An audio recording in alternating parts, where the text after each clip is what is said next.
Well, joining us now is Mbekezeli Benjamin, a research and advocacy officer at Judges Matter. Thank you so much for your time this afternoon. So the MK party, wants to prevent the swearing in of the National Assembly, as we've heard, after, that's the NA members, of course, after the election results have been declared by the IEC. So how will the legal scenario, to halt Parliament's first sitting likely take? And how strong a case does the party have against the IEC? Good afternoon, Inati, and good afternoon to the viewers. For us to answer the question of how strong their case is and what are the chances that MK party will be able to stop Parliament from going ahead, we need to take a step back and go back a week ago. You'll remember on Sunday, the Electoral Commission dealt with all the objections that were filed against the election outcome, and they declared the results. And so when the IEC declared the result on Sunday, that's when the clock started ticking, because the Constitution says that the Parliament must sit within 14 days of the election results being declared. But there's also another aspect to it. It says if anyone is aggrieved by the decision of the IEC on the election results. You remember MK and about 20 other parties had filed objections, and the IEC had dismissed those objections. The Electoral Act says that they must, within 3 days, file an appeal with the Electoral Court. So if you're not happy with how the IEC decided on the outcome of your objection, then you can appeal to the Electoral Court. That appeal needed to go in by Wednesday last week. And I'm not sure whether the MK party has filed that appeal, because if not, then unfortunately the ship has sailed. And for that reason, they can't try and interdict Parliament, because they would have interdicted Parliament on the basis that we are still having an appeal at the Electoral Court. But since there is no appeal that has been filed, then the interdict cannot happen. But secondly, just to round this off, it's very, very difficult to interdict Parliament from doing its constitutional business. There are the normal requirements for obtaining an interdict, which are in and of themselves quite strict. But there's also an additional requirement, because what you will be asking, if you're asking for an interdict against Parliament, what you are asking is for the judges to move from their lane and move over to Parliament's lane, and now telling Parliament what it must do regarding its own proceedings. And that causes what they call is a separation of powers harm, because the judiciary is one arm of state, Parliament is another arm of state. If you're asking the other arm of state to interfere with another, then there's a risk that you'll cause harm to the other. And so it's not an easy thing to get. It's not easy to get that interdict. So I don't think that the MK party will succeed on that ground as well. Mbekezeli, I want us to continue, but we've just actually, in fact, received a breaking news story, and I want to just flag that to our viewers.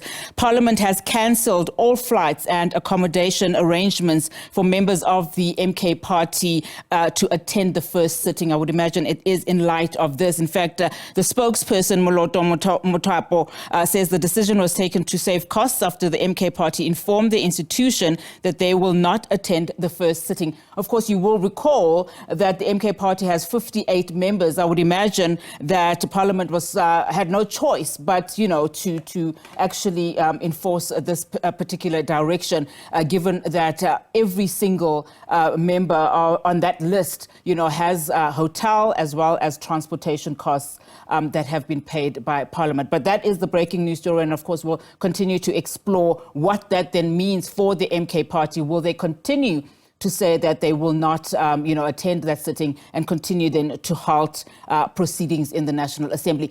But Mbekezeli, let's continue then. So the MK party, of course, it continues to stress that, in the event of the absence of its 58 members, then the process to constitute the National Assembly will be unlawful or unconstitutional.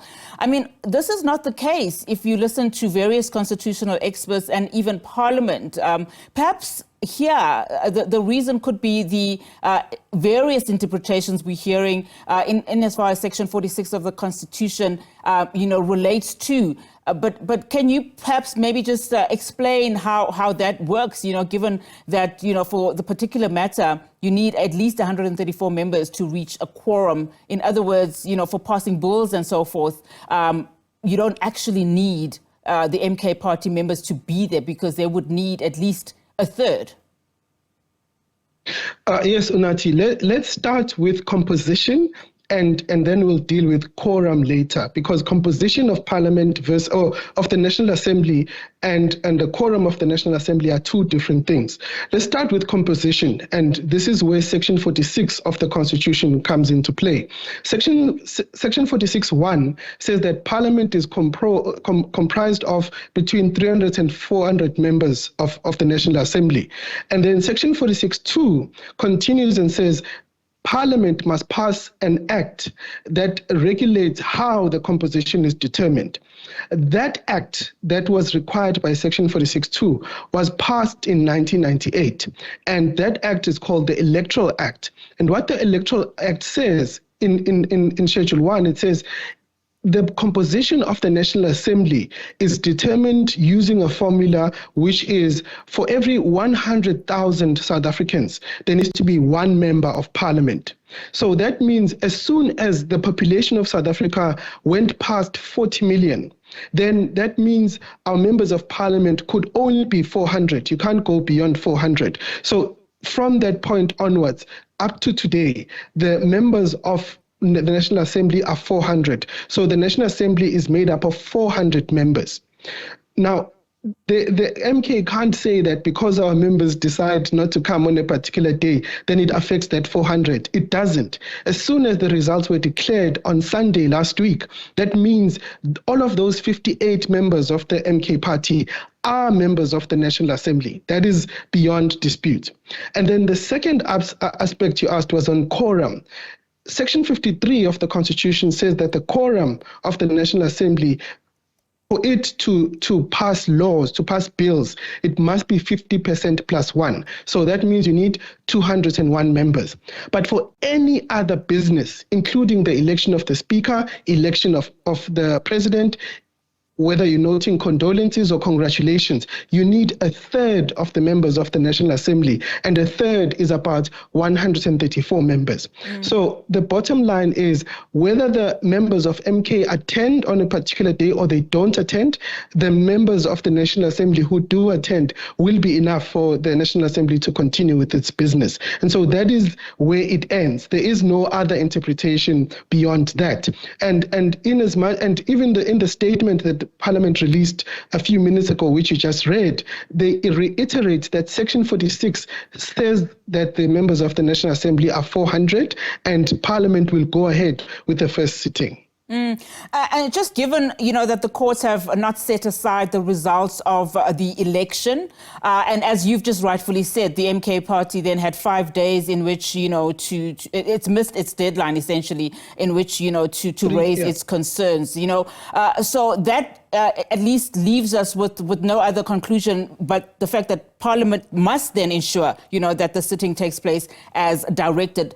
So the Chief Justice, of course, has not pronounced yet on that particular date. We know, of course, of the 14-day, mark from the day that the election results were pronounced. Your interpretation in terms of when are we likely to see this? Is this 14 days without the weekends, 14 days just taking into considerations working days?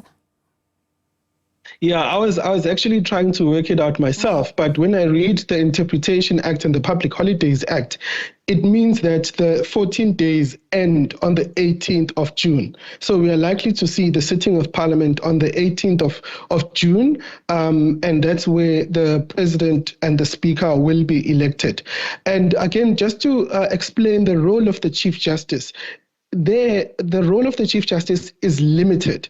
In terms of Section 53 of the Constitution, the Chief Justice must only receive the names from the IEC of the members of Parliament, and he must work with the Speaker of the National Assembly to organize that first sitting of the National Assembly, and also with the Secretary of the National Council of Provinces to organize that first sitting of the National Assembly. And once that first sitting is decided, and he must then preside over the election. That is the long and short of the role of the Chief Justice. I'm glad you mentioned the role of the Chief Justice, because I would have liked you to also expand on another matter that, we know that he is presiding over the election over the Deputy Speaker, as well as the Speaker of Parliament as well. But beyond that, in terms of his role, should he then be involved and brought to be, seen to be, handling political matters? I'm saying this because 6 political parties, as we speak,